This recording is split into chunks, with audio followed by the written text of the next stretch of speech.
আসসালামু আলাইকুম। আলহামদুলিল্লাহ আজকে আমার নতুন প্রজেক্টে লাউয়ের মাচা দিয়ে দিলাম।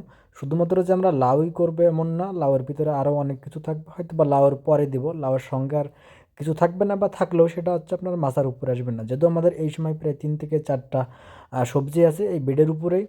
তো আমি আসলে আজকে প্রজেক্টে গিয়েছিলাম একটু লেট করে, কারণ আজকে সকালে আমি আবার আমার কুল বাগানের ভিজিট করতে গিয়েছিলাম, ওইখানে কী অবস্থা সেটা দেখার জন্য। তো এই জন্য ফুল ভিডিওটা দিতে পারি না। আমি এসে দেখি আব্বু প্রায় এসব পাতিয়ে ফেলেছে।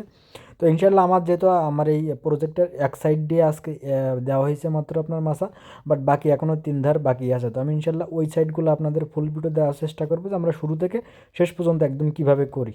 মাসাটা দেওয়ার দরকার ছিল এখান থেকে আরও 10 দিন আগে, কিন্তু কাজের চাপে আসলে দেওয়া হয়ে ওঠেনি। আমাদের সমন্বিত কৃষি হওয়ার কারণে এক কাজের ভিতরে আরও 10টা কাজ জড়িয়ে যায়, যার জন্য আসলে আপনার সময় মতো কাজ করে হয়ে ওঠাটা মুশকিল হয়ে যায়। এখন যে আপনার লোক দিয়েও করাবো এরকম সুযোগও নেই, কারণ আমরা আজকে ডেলি লিভার নেই। তো এখন আসলে আপনার জোনের দাম প্রচুর, কারণ এখন ধান রোপণ করার সময় এখন প্রায় 700 টাকা জোন, একটা জোন আপনার 700 টাকা। তো এই জন্য 700 টাকা দিয়ে নিয়ে আসলে আমাদের পোষাবে না, এই কারণে জোনও নিতে পারতেছে না। আমরা নিজেরাই টুকিটাকি করার চেষ্টা করতেছি, আর আমিও প্রায় 2-3 মাস যাবত বাড়ি থাকবে, এই জন্য আব্বুর সঙ্গে যথাসম্ভব চেষ্টা করি হেল্প করার জন্য। যদিও আমি আসলে কাজ আগের মতো অত বেশি পারি না, বা আব্বু করতেও দিতে চাই না, বা আমারও কাজের চাপও অনেক। আমার অনলাইন বিজনেসের জন্য আমি আসলে প্রজেক্টে তেমন একটা থাকতে পারি না, আমার অনলাইন বিজনেস নিয়ে বেশি বিজি থাকার লাগে, আর এগুলো আব্বুই দেখাশোনা করে। পাশাপাশি টুকিটাকি আপনার ডেলি লিভার নিয়ে কাজগুলো উনি তুলে নেয়।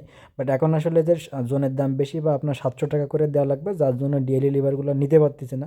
এই জন্য আমার আসলে হেল্প করে, না হলে হেল্প তেমন একটা আমার করার সুযোগ হয় না।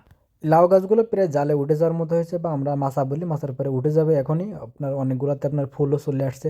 বাট এখানেও আমার 3 ধাপে রোপণ করা আছে লাউ এই একই প্রজেক্টে। দেখতে পাচ্ছেন আমরা যেখানে দাঁড়ায় আছি আব্বু আর আমি, এখানে আমরা এখন বিটরুট সাথে আপনার কিছু ভেন্ডিও করব এই জমিটাই। চাইলে আমরা এখন ধান করতে পারতাম, বাট ধানটা আসলে করবো কিনা এখনও শিওর না, কারণ আমাদের পাতার অবস্থা দেখে করবো। পাতা যদি দেখি বেশি থেকে যায় তাহলে হয়তো ধান করতে পারি, না হলে বিটরুট, না হয় আপনার হচ্ছে ভেন্ডি বা ঢেঁড়স, যেটা এটা করব। দেখতে পাচ্ছেন এখানে আমার কিছু আমার ভেড়াগুলাও আছে, এখানে আমার শখের 4টা ভেড়া আছে, তো ওরাও আমাদের প্রজেক্টে থাকে।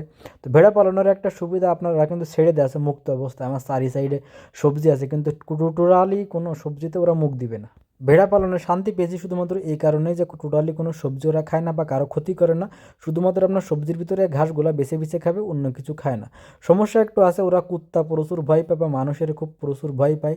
নতুন যদি কারো দেখে তাহলে দৌড়ায়, একদম দড়ি ঠড়ি ছেড়ে একদম উদ্ভট একটা কাজকাম করে ফেলায়। এমনকি আমারও আমার ভেড়াগুলো চেনে না, শুধুমাত্র আমার আব্বুর আর আম্মুরই চেনে। ছাগলের তুলনায় ভেড়া যথেষ্ট শান্ত, কারণ ছাগলের মতো ওরা তো চিল্লাপিল্লা করে না বা বিরক্তও করে না। আমি যদিও ভেড়া বেশি দিন পালি নাই, মাত্র 5-6 মাস হয়তো বা হবে। এই সীমিত কিছুদিনের অভিজ্ঞতা আমার যেটা মনে হয়েছে, ছাগলের তুলনায় ভেড়ার রোগও অনেক কম, এমনকি ঠান্ডাও অনেক কম। তো এখন দেখতে পাচ্ছেন আমরা বেডের উপরে আছি, অর্থাৎ যেখানে গাছের গোড়াগুলো আমরা বা মাদাগুলো দিয়ে থাকি। দেখতে পাচ্ছেন গাছগুলো কেমন লম্বা হয়ে গেছে, তো এই কারণে আমাদের বানটা বা মাচাটা দেওয়া খুবই ইম্পর্টেন্ট। অপোজিট সাইডে দেখতে পাচ্ছেন যে সবজিগুলো আছে, এখানে টমেটো আছে, টমেটোর ভিতরে মিষ্টি কুমড়ো আছে। এই প্রজেক্টটাও আমার, অর্থাৎ আমার কাছাকাছি সব প্রজেক্ট আমার অন্যদিকেও জমি আছে, বাট সেগুলো করার আসলে সুযোগ হয়ে ওঠে না। গাছগুলো দেখতে পাচ্ছেন মাশাআল্লাহ কন্ডিশন অনেক ভালো, কারণ আমার নতুন মাটি, নতুন মাটিতে যে কোনো সবজি বা ফসল খুবই ভালো হয়।